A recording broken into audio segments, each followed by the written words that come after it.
Hi everyone, in this video I'm going to go through the local price action from an Elliott Wave point of view, as well as how this local price action now fits in the medium time frame Elliott Wave count.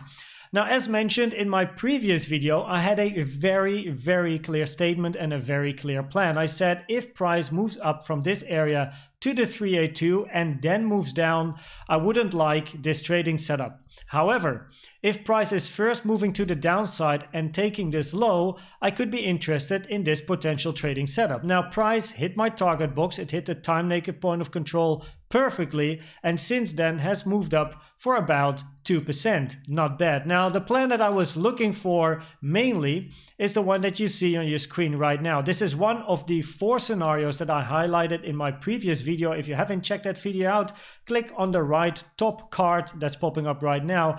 But this was one of my main scenarios where currently we're in this W, X, Y scenario in a bigger medium time frame Y, which I will show you in a second. Now the question is, are we happy with the bounce over here? Yes, because it went up for 2%. However, I wouldn't mind if price would eventually come down once more to take a few of the liquidity zones over here, because we have a daily naked point of control, a weekly and a daily. So the support here is actually a lot stronger than a time naked point of control, as well as for a expanded flat B in a potential X wave, because this is then a 3, 3, and then eventually another 3 wave to the downside. In an expanded flat, this is the target area. The main target area then is the 1.236 and the 1.38 Fibonacci pulled from the low of W to this high over here. And of course, price hasn't reached it. Now, in a flat correction, it is not necessarily a must that you get an expanded flat, because there's actually 3 types of flats, and one is the regular flat, and the regular flat actually goes to, well, right about the low that is made, and then the high of the regular flat is going to be right around the high. So then you get more of a sideways channel type of price action before then continuation.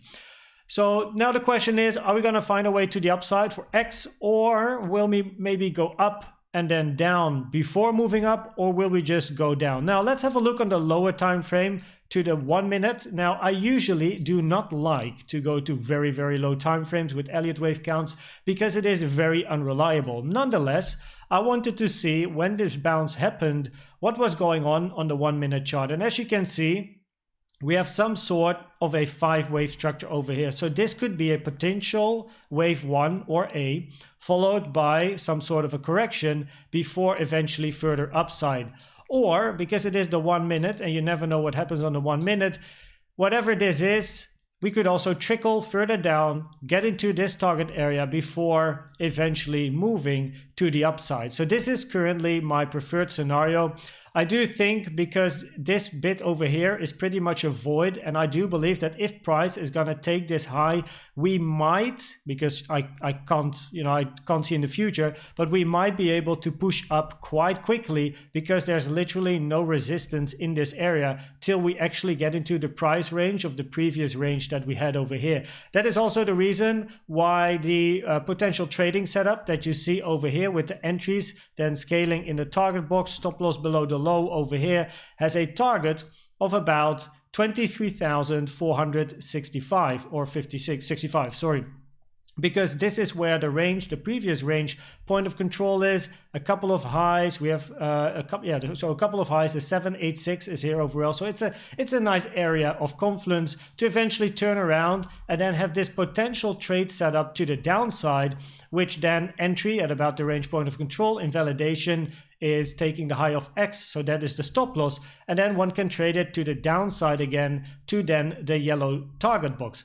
So locally, I'm not too sure yet if this is going to be the move to the upside. I wouldn't mind. I wouldn't mind. We did hit the target box, and that's part of the plan. So the plan was hitting the target box and eventually move to the upside, taking at least this high over here. However, I wouldn't mind going down once more to test this area before moving out, maybe even creating a bit of a wick, closing inside this area, and then continue to the upside. But then again, I don't know, of course, what price is gonna do. We can only play the probabilities of Elliott waves. Now this is the more bullish price action, which then fits in the medium time frame count that I have over here. So I'm looking for a WXY at the moment, where this is a W wave followed by a 3-wave X, and then eventually looking for some sort of a 3-wave in the Y. And the target for wave Y is the 1 and the 1.236 trend-based fib extension that is taken from the high of 3 to the low of W to the high of X, with then the invalidation taking the high of X. So this is the most common target area for wave Y, and the invalidation for wave Y is going lower than the 1.618 at about 19.9K. As you can also see, this target area for the green Y in this WXY has a nice bit of confluence with my yellow target box over here, with the confluences that you can see inside. And that is also why potentially this trading setup can be very interesting if we do something like this. A 3-wave here in the Y, then eventually ending somewhere around this yellow target box to scale in a potential trading setup, because no financial advice, of course. It all depends on how price is going to approach this area. But then eventually a potential trading setup is entering in this yellow target box, stop loss below the lows over here, and then trading it to the upside and see what happens next. So this being said, this is what I wanted to say in this video. This is the low time frame count that I'm keeping an eye on at the moment. Of course, there's a bearish count as well, which I will shortly highlight actually, which is a count that I actually put in the comment section of the previous video, where this is an ending diagonal and then a 3-wave 1, 3-wave 2, looking for some sort of well, this and a 3-wave in the 3, and then this range could be a 4, because then the wave 4 could be over here, and in a leading diagonal, a wave 4 target can be the 236, but most commonly it's the 382, and then again the 382 has not yet been hit. But then we have a 3, maybe a 4, and then eventually go down for 5, where the most common target are these fibs. However, this is currently my alternative. Also, wave 4 is very short compared to wave 2. So even if this is a wave 4, I would like still to see another high, where this is then some sort of an A, B, C. That is then 4 and then going down. So basically, the bearish low time frame count as well as the bullish low time frame count are currently not really different from one another.